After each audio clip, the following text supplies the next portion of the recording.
जय सिया राम। सब सुख लहे तुम्हारी सरना, तुम रक्षक काहू को डरना।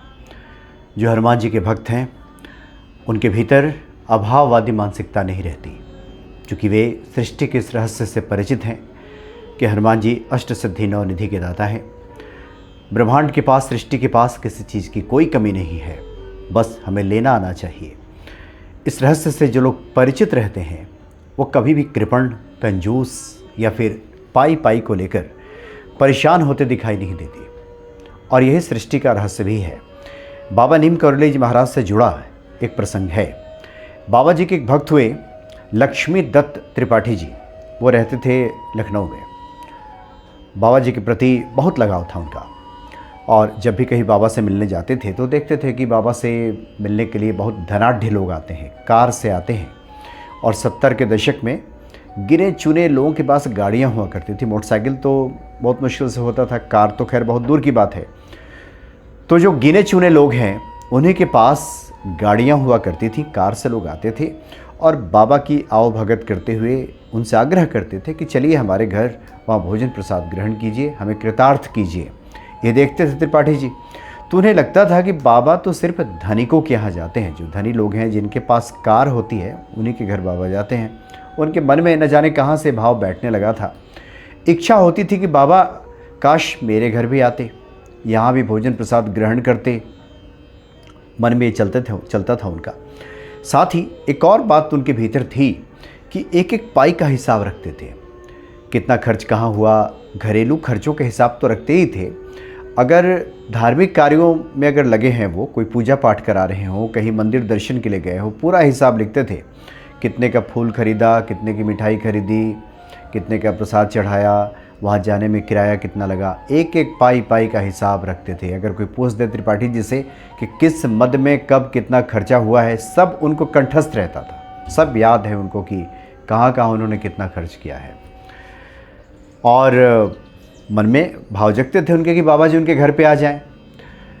दरअसल ये दोनों बातें हम इसलिए बता रहे हैं कि इन दोनों का बहुत रहस्य है जो बाबा जी के इस प्रसंग से जुड़ा हुआ है।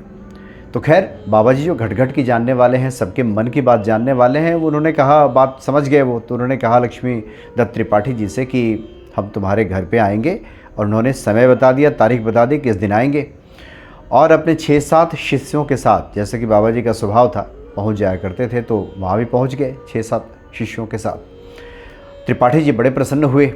उनके मन में जो भाव था कि बाबा सिर्फ धनिक लोगों के घर पे जाते हैं, ईश्वर के कृपा पात्र धनिक लोग होते हैं। बहुत से लोगों के मन में बातें आ जाती हैं कि कहाँ कोई गरीबों के सुनता है, ईश्वर भी तो उन्हीं के सुनते हैं।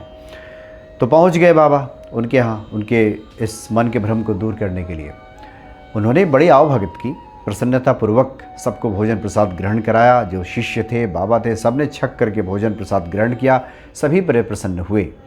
जब चलने की बारी आई तो बाबा ने लक्ष्मी दत्त त्रिपाठी जी को अपने पास बुलाया और कहा कि सुनो, ये सब खिलाने पिलाने में कितना खर्चा हो गया तुम्हारा। तो लक्ष्मी दत्त जी त्रिपाठी जी को, उनको तो सब कंठस्थ रहता ही था, एक एक पाई का हिसाब पता था। चट से बता दिया तुरंत कि बाबा 28 रुपये 50 पैसे का खर्च हुआ है ये सब खिलाने पिलाने में। विनम्रता पूर्वक ही कहा, लेकिन कहा कि इतना खर्चा हुआ है। और साथ ही बाबा से उन्होंने कहा कि बाबा ये खर्च हो गया है हमारा, कोई बात नहीं, मैं बड़ा प्रसन्न हूँ कि आप हमारे घर पे पधारे हैं। तो बाबा ने कहा, ये बताओ कि तुम चाय पीते हो, घर में सब लोग मिल कर के चाय पीते हैं, इसमें कितना खर्चा होता है तुम्हारा महीने भर का। तो त्रिपाठी जी ने कहा कि हिसाब लगाया और कहा कि दूध, चीनी, चाय पत्ती सब मिला करके 28 रुपये 50 पैसा इसमें भी खर्च होता है। तो बाबा मुस्कुराए। बाबा ने कहा कि तब तो हमने तुम्हारे 1 महीने की जो चाय तुम पीते वो खर्चा तो हमें इधर करा दिया, अब तो तुम चाय पियोगे नहीं। बाबा ने गूढ़ रहस्य का उद्घाटन किया, मुस्कुराए बाबा, और ये बताया कि तुमने इधर जब खर्च कर दिया तो अपने जीवन में उधर कटौती करोगे, फिर हिसाब किताब तुम बराबर करोगे, इसलिए हम तुम्हारे घर नहीं आते थे।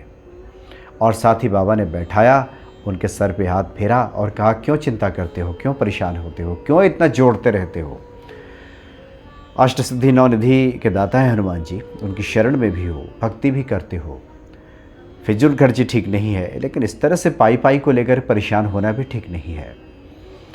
ये अविश्वास को दर्शाता है भक्तों के।